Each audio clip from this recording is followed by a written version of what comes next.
축원합니다. 자, 우리 서로 축복하실까요? 잘 오셨습니다.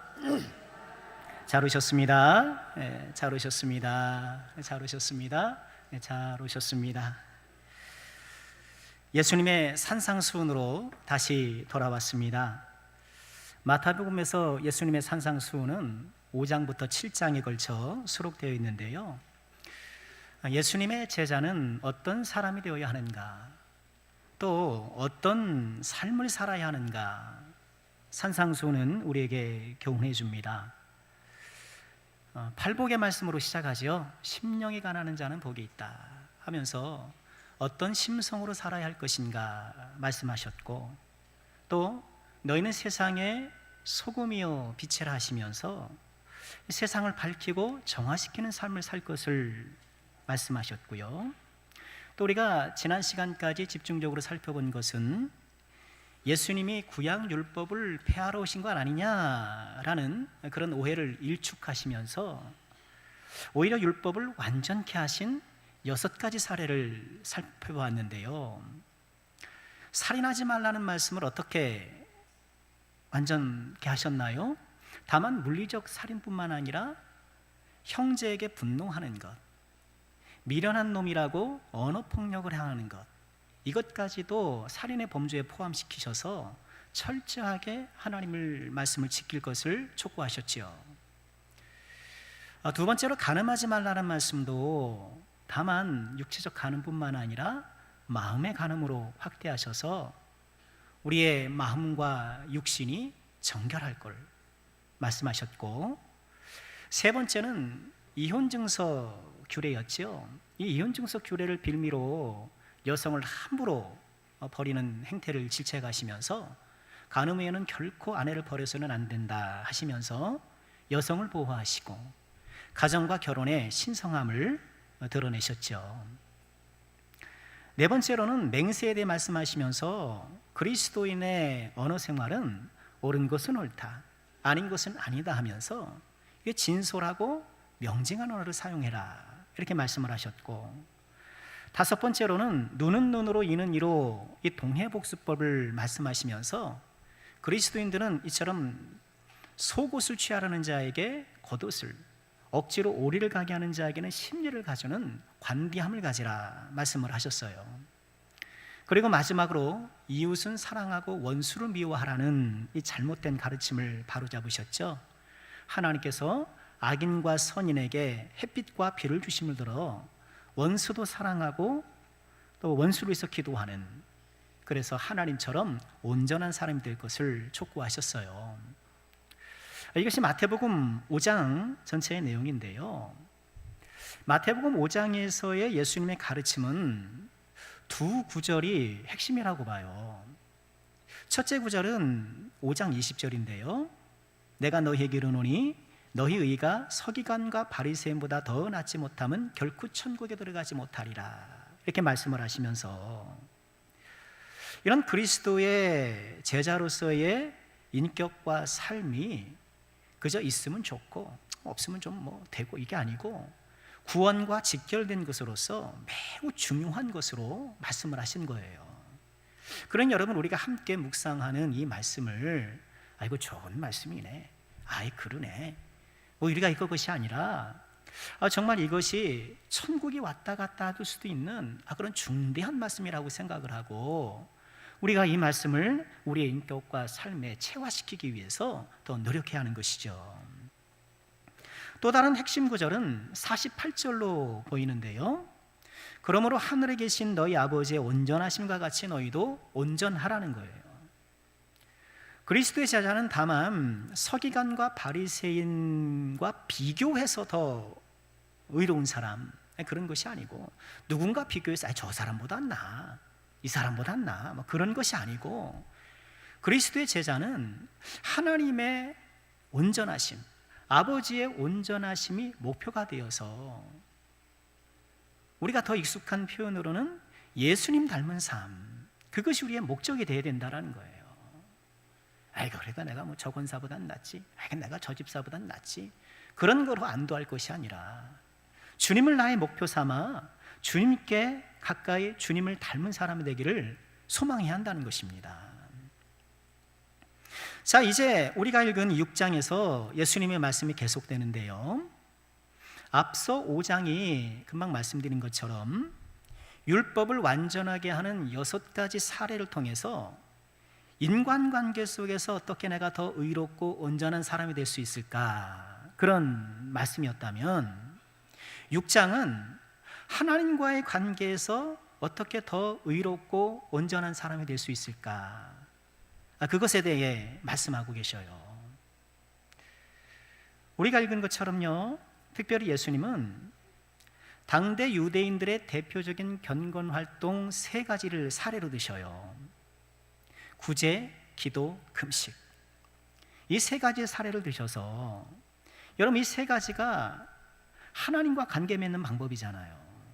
물론 이것만은 아니겠지만 대표적으로 구제와 기도와 금식을 통해서 하나님과 관계 맺기를 시도했는데, 이 3가지 활동을 주님께서 예수로 드셔서 우리가 어떻게 더 의롭고 온전한 사람이 될 수 있는가를 말씀하고 계시는 거예요. 당시 유대인들은 구제도 그렇고 기도도 그렇고 금식도 그렇고 굉장히 열심이었어요. 그런데 문제는 이 구제와 기도와 금식에 인간적이고 세속적인 것들이 곁들여지는 바람에 오염되고 타락됐다라는 게 문제예요.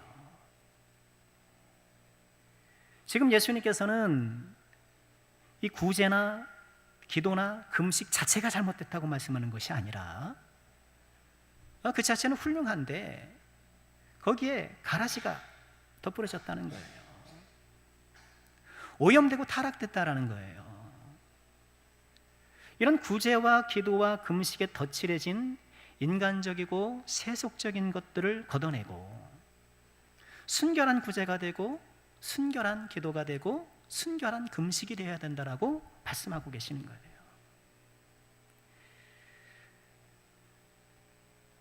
구제와 기도와 금식으로 요약되는 그리스도인의 경건생활, 이 경건생활에 있어서 우리는 어떻게 더 예수님의 제자다운 경건생활을 할 수 있을까? 오늘 이 3가지 사례에 반복되는 세 구문을 묵상하면서 함께 살펴보려고 해요. 오늘 우리가 읽은 말씀 세 부분이잖아요, 그렇죠? 구제에 대한 것, 기도에 대한 것, 금식에 대한 것인데, 이 세 부분에 있어서 공통적으로 등장하는 첫 번째 표현은요, 사람에게 보이려고 한다는 거예요. 사람에게 보이려고 하는 것. 이것이 이 훌륭한 경건 활동들이 오염되고 타락할 수밖에 없었던 주 원인이죠. 2절에 따르면 주님이 이렇게 지적하시죠. 그러므로 구제할 때에 외식하는 자가 사람에게서 영광을 받으려고 회당과 거리에서 하는 것 같이 하지 말라. 그들처럼 나팔을 불지 말라. 이렇게 말씀을 하셔요. 당시 구제의 주요 장소가 언급되는데 회당과 거리예요. 회당과 거리. 회당에서 구제한다라는 것은요, 당시 유대인들의 회당에는 구제하는 이런 제도가 나름 잘 정착이 되어 있다고 해요.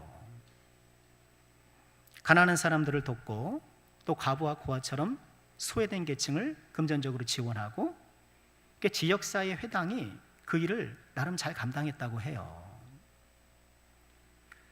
그럼 이 회당의 이 구제 프로그램은 무슨 재정으로 운영이 됐겠어요? 사람들의 헌금으로 운영된 거예요. 사람들이 기부로 운영된 거예요. 당연히 그럴 수밖에 없겠죠. 회당의 구제 프로그램은 사람들의 헌금으로 운영되었고, 그러다 보니까 이 구제 헌금에 대해 사람들이 주목하게 된 거예요. 그렇죠. 우린 연약한 인간들이니까 그럴 수밖에 없는 거예요. 거리에서 한다는 것은 회당의 구제 프로그램과는 달리 개인적으로 이 사적인 구제예요. 오늘날에도 뭐 그런 분들이 더러 길거리에서 이렇게 구걸하는 분들 성경에 보면 많이 나오잖아요. 장애를 가진 분들, 어려운 분들, 그런 분들에게 거리에서 구제를 베푸는 거예요. 성전미문에 앉은 뱅이처럼. 대표적으로 이렇게 회당의 프로그램을 통해서 혹은 길거리에서 사적으로 이렇게 구제를 해왔는데, 문제는 이 구제를 자기 과시의 수단으로 사용하기 시작했다는 거예요. 자신의 경건성을, 신앙심을 드러내려는, 자랑하려는 수단으로 사용했다는 거예요. 기도도 마찬가지예요. 5절 말씀에 예수님께서 이렇게 말씀을 하셔요. 또 너희는 기도할 때에 외식하는 자와 같이 하지 말라. 그들은 사람에게 보이려고 회당과 큰 거리 여기에 서서 기도하기를 좋아하느니라. 대체로 당시의 사람들, 여러분, 이 장소가 특별히 중요한 것은 아니에요. 그 당시 기도는 회당에서 기도하든가, 우리 지금 교회당에 와서 기도하는 거예요. 또 그 당시는 거리에서도 많이 기도를 했어요. 그건 뭐 그들의 문화였으니까. 그런데 회당과 거리에서 기도를 하는데 일부러 큰 거리를 가요. 왜 그럴까요? 사람들이 많이 다니니까. 그래서 내가 이렇게 열심히 기도한다라는 것을 은연중에 드러내는 거예요. 당시 유대인들은 서서 기도했다고 해요. 서서 기도했고, 또 경우에 따라서 무릎을 꿇거나 엎드려 기도하기도 했지만 서서 기도하는 것이 일반적이었고요. 그리고 기도를 큰 소리로 했대요. 책 읽는 것도 큰 소리를 읽었다고 해요. 그러고 보니 우리도 조선시대 어떻습니까? 하늘 천따 하지 하면서 크게 읽었잖아요. 그런 것처럼 독서 방법도 크게 낭독하는 방법이었는데 기도도 비슷했다고 해요. 뭐 회당에서 기도하는 것이 무엇이 문제겠습니까? 거리에서 기도하는 것이 무엇이 문제겠습니까? 문제는 그 동기가 문제인 거죠.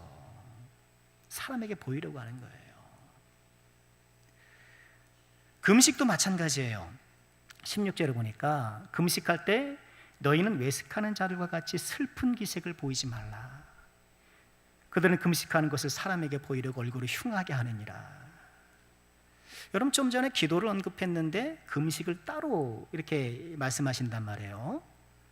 그러니까 오늘날 우리는 금식하면 뭔가 하나님 앞에 절실히 요청할 것이 있어서 간구의 금식을 하는 경우가 많잖아요. 그거 일반적이잖아요. 그런데 유대인들의 금식은 간구의 금식뿐만 아니라 참회의 금식도 많이 했어요. 구약 성경에서 금식을 선포하는 여러 사례들을 보면 어때요? 너희는 금식하라, 베옷을 입고 금식하라 하면서 회개를 촉구하곤 했거든요. 그래서 16절 말씀 보면 외식하는 자들과 같이 슬픈 기색을 하는 이유가 거기 있는 거예요. 왜 슬픈 기색을 합니까? 나 참회한다 이거예요. 나 지금 회개한다 이거예요. 본인의 참회의 금식을 드러내기 위해서 슬픈 기색을 하면서 얼굴을 흉하게 한다. 얼굴을 찌푸린다는 것이죠.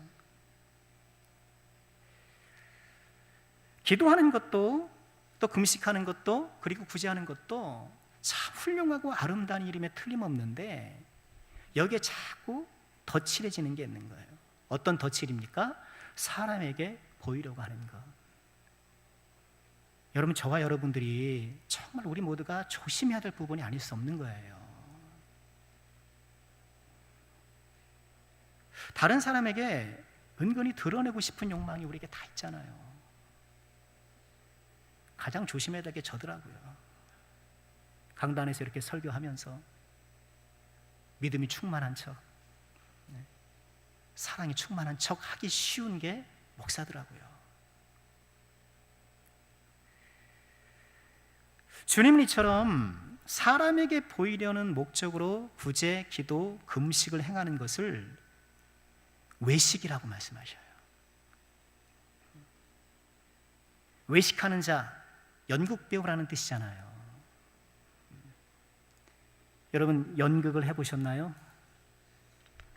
제가 학창시절에 다니던 교회에서 문학의 밤을 하면 연극을 자주 했어요. 일본 순사를 한 2번 했고요. 아내를 때리는 주정뱅이 역할을 또 1번 했어요. 주정뱅이 역할을 하는데요, 그 장면이 아내의 뺨을 때리는 장면이에요. 그런데 문학의 밤 당일에 제가 너무 몰입했나 봐요.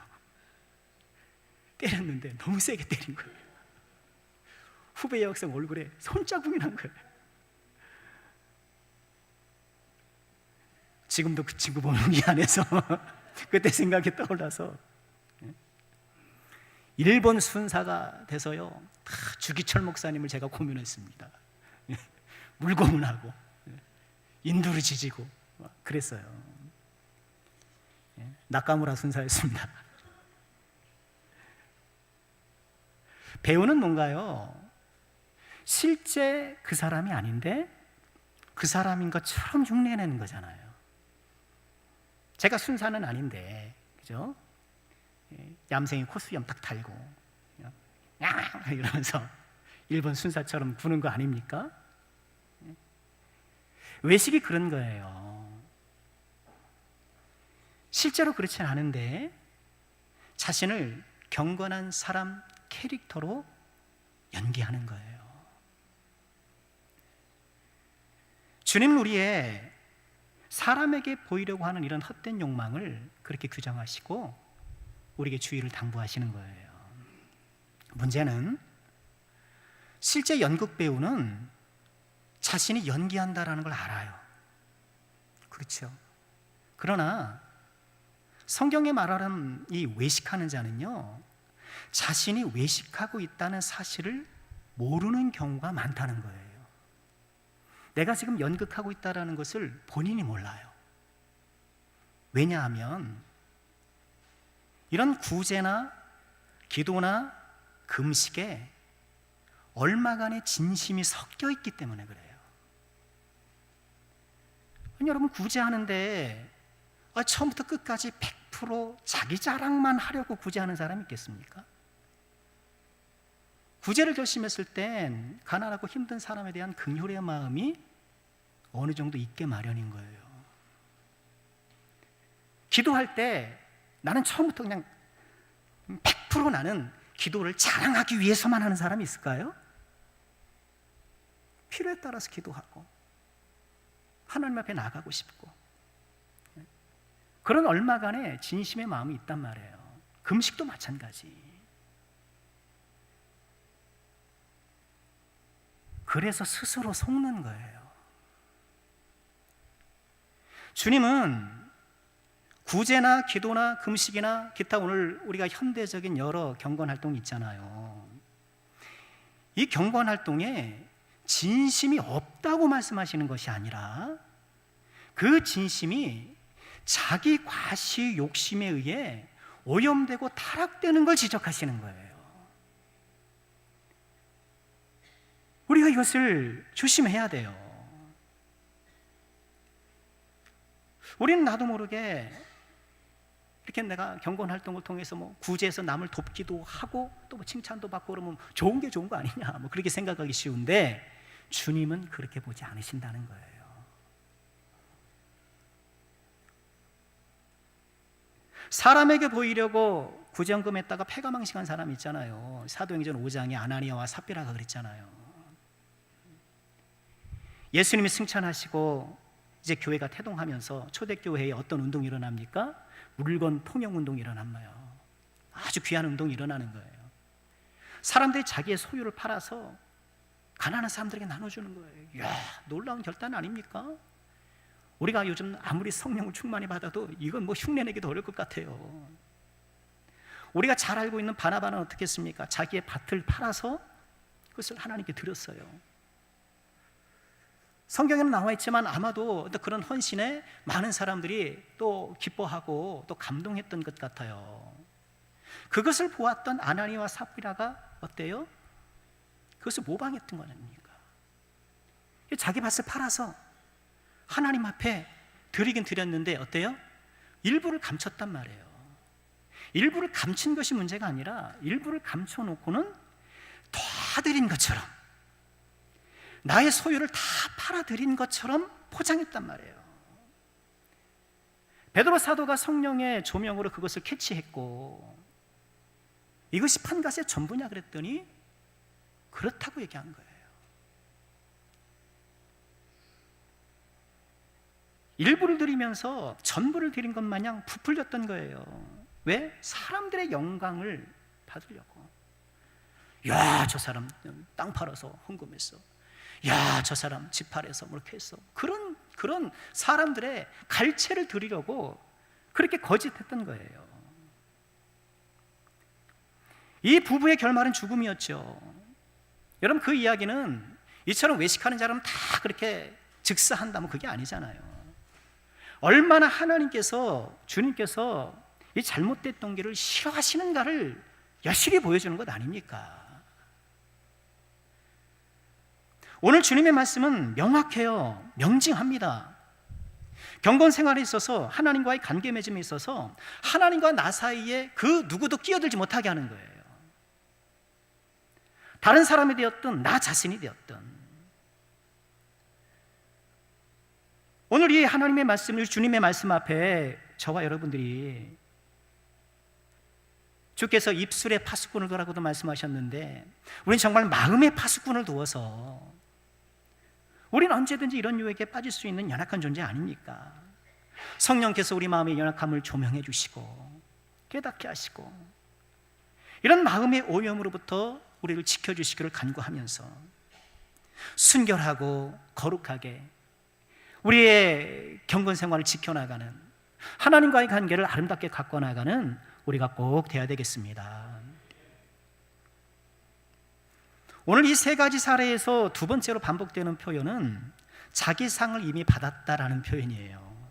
역시 2절로도 16절에 반복되고 있는데, 그런 훌륭한 연기력 덕에 사람들이 그의 구제를 보고 그의 기도를 보고 금식을 보며 막 갈채하고 막 박수할 수 있죠. 주님 말씀하셔요. 자기 상을 이미 다 받았다. 그렇게 사람의 허황된 갈채와 찬사에 만족한다면 이제 더 이상 받을 것은 없다. 이렇게 말씀을 하시는 거예요.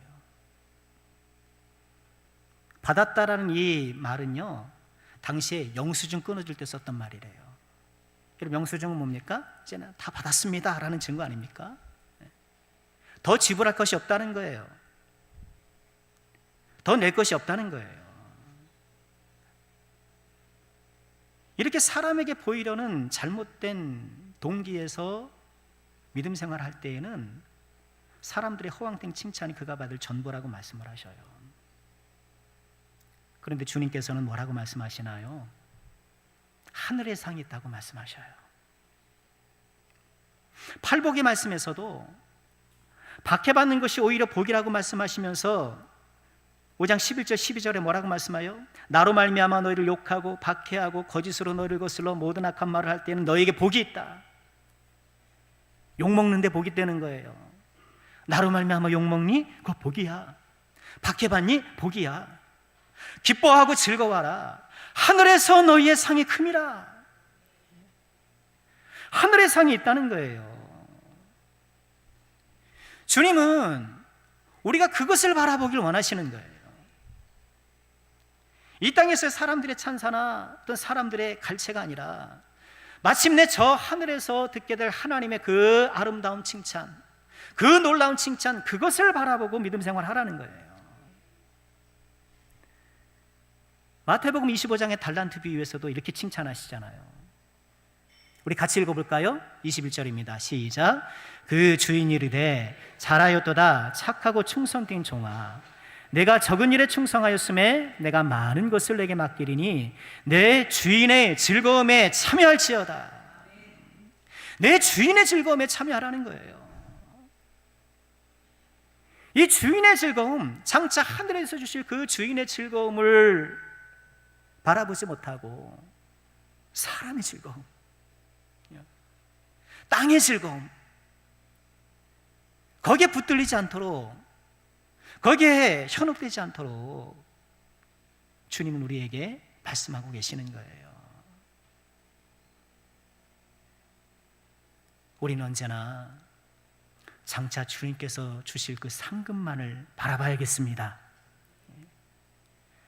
사람에게 보이려는 오늘 말씀에서 언급하고 있는 이런 잘못된 동기와 유혹에 빠질 것이 아니요 하늘의 상급을 바라보는 지혜로운 성도가 꼭 되어야겠습니다. 마지막으로 말씀에서 반복되는 표현은요, 은밀한 중에 보시는 아버지께서 갚으신다는 거예요. 함께 할까요? 은밀한 중에 보시는 아버지께서 갚으시리라. 은밀한 중에 보시는 아버지께서 갚으시리라. 이것이 우리의 소망이에요. 이 말씀은 참 귀한 많은 의미로 포함하고 있어요. 하나님께서 우리의 아버지라는 것. 아버지. 하나님 아저씨도 아니고 하나님 사장님도 아니고 아버지라는 거예요. 아버지가 다 보잖아요. 깊이 보잖아요. 사랑으로 보잖아요.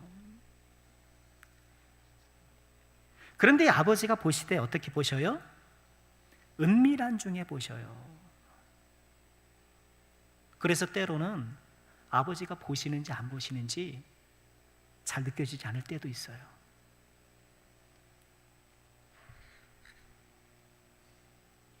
하나님이 보신다는 것을 모를 때가 많아요.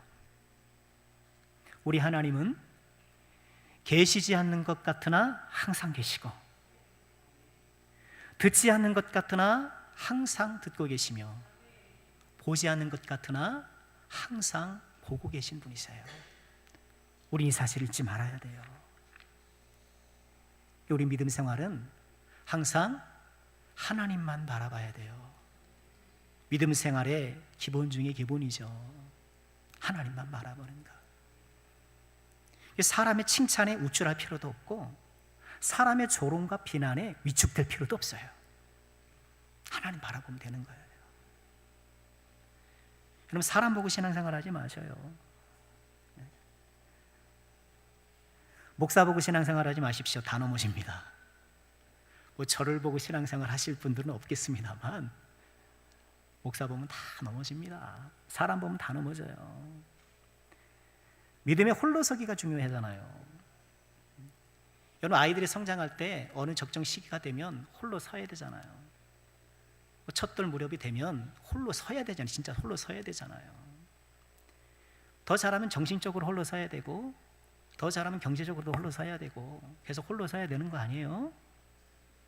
우리 신앙생활도 마찬가지예요. 처음 신앙생활 할 때는 뭐 친구 좋아서 따라오기도 하고, 뭐 나를 이끌어주는 사람이 있기도 하고, 그래서 그 친구의 우정과 또 이끌어주는 사람의 정성과 사랑과 이런 것들이 나를 지탱해주는 또 이런 버팀목이 되기는 해요. 그런데 좀 시간이 지나면 성숙해져서 이런 버팀목 없이, 보조기구 없이, 우리 자전거 탈 때 보조바퀴 좀 떼야 되잖아요. 그럼 보조바퀴 없이 내가 혼자 굴러갈 줄 알아야 돼요. 하나님 앞에 홀로 서기를 할 줄 알아야 돼요. 하나님만 바라보는 게 그 방법이에요. 이 하나님께서 다 보고 계시고 다 갚아 주실 거예요. 그러니 사람들이 몰라준다고 섭섭할 필요도 없어요.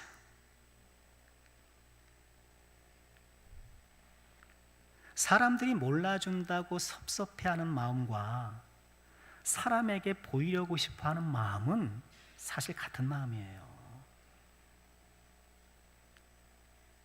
오늘 이 말씀은요, 예수님의 말씀은 사람들에게 자신을 보이려고 하는 사람들은 강력하게 경고하면서, 또 사람들에게 보이지 않는 사람들에게는 한편 위로가 되는 말씀이에요. 소극적인 자기과시도 우리가 조심해야 돼요. 사람이 알면 어떻고 모르면 어때요? 그렇죠? 사람이 알면 어떻고 모르면 어때요? 하나님이 다 아시는데, 하나님이 다 보시는데, 내가 믿음으로 고민하고 어떻게 믿음으로 살 것인가, 이 세상의 모든 고난 속에, 내 인생의 역경 속에 다 믿음으로 몸부림치는 거, 뭐 누가 알아나 줍니까? 뭐 알아서 누가 뭐 격려를 해줍니까? 오해받기나 하고. 그러나 하나님이 아시는 거예요. 하나님이 다 보시는 거예요. 그리고 그 하나님께서 다 갚아주시는 거예요. 말씀을 마치려고 해요. 오늘 말씀에서 우리 예수님은 우리가 순결한 예수님의 제자가 되기를 원하십니다. 얄팍한 외식, 사람에게 보이려고 하는 잘못된 동기, 이 불순한 동기를 우리는 근절하고 주의하고. 여러분 불쌍하지 않습니까? 아니 구제하느라고 다 돈은 쓰고, 돈은 돈대로 쓰고, 기도하냐고 애쓰고, 금식하냐고 밥도 못 먹고, 돈은 돈대로 쓰고 밥은 밥대로 못 먹고, 고생은 고생대로 하면서 하나님께 칭찬도 못 받아. 가장 불쌍한 사람이에요. 그렇죠? 뭐 때문에? 잘못된 동기 때문에. 돈은 돈대로 쓰고 에너지는 에너지를 쓰면서 하나님께 상급도 못 받는 이 안타까운 모습이 우리가 되지 않도록 외식의 유혹에서 우리 마음을 지키고 오직 주님만을 바라보며 기도하고 주님만을 바라보며 경건생활하고